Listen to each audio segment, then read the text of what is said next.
I'm Gary Striegler, and this window seat with a couple little bookcases beside it is a great example of a project we do all the time. Love doing them. And one of the things about this one is a little bit tricky is the clients wanted a radius corner right here. So on the base part, we did this kind of this timber detail to turn the corner. But for the wood top, I needed to make an edging that was a very, very close fit to my piece of plywood. So here's how I did that. First of all, I determined what radius I needed to follow this, which was about a 6-inch radius. Then I took my router trammel, which is just a router mounted piece of plywood, and I measured in this instance because I was going around an outside radius from this side of the router bit back and draw the screw through.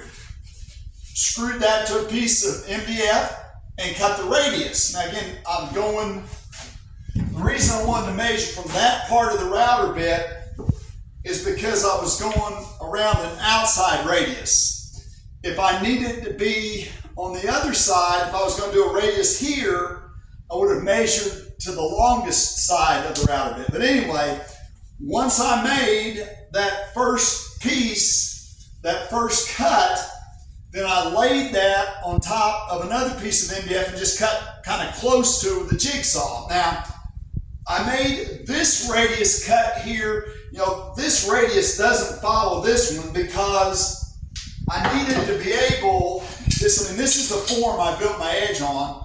I needed to be able to have a lot of different opportunities for my clamp to clamp onto that inside. If I actually just followed this radius back here, I wouldn't have it about place for 1 or 2 clamps. So I elongated that. Anyway, made the first piece, including cutting the radius I wanted. Then I laid another piece on the margin, just jigsawed it relatively close. Nailed the two together with headless pins. Then took a flush trim router all the way around and made it to have an exact duplicate. Now, I was going for about 1.25 inch tall edge banding, so this is 1.5 inches. Anytime you're doing anything curved, you always want to make sure that you have extra height and extra length because you're going to need to trim it some. Then we went to our piece of plywood, and I actually tacked this to my piece of plywood. I jigsawed it so close, and I used the same flush trim router bit to trim the radius on the plywood with the bearing just riding on this and flush trimming the plywood that was down below. So now I have basically an exact copy of this form on this.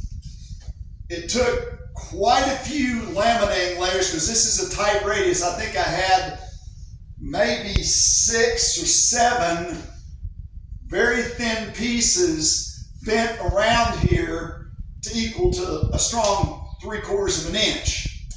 And I had clamps just as often as I could, and then a long clamp here and here. We let that dry overnight. Then I came back and cleaned it all up, ran a router on it. So then it was time to attach all that. So let's take a look at how we attached it.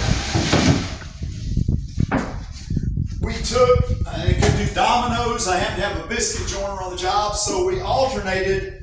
There's a biscuit in the edge of the plywood and in the back of my edge in between each of these pocket screw holes. So we were getting alignment and some strength out of the biscuits, but we were pulling it together with the pocket screws, which sucked it up and let the glue dry, so I didn't have to do a bunch of clamping. Now that's especially important right here around this radius where it'd be very difficult to clamp.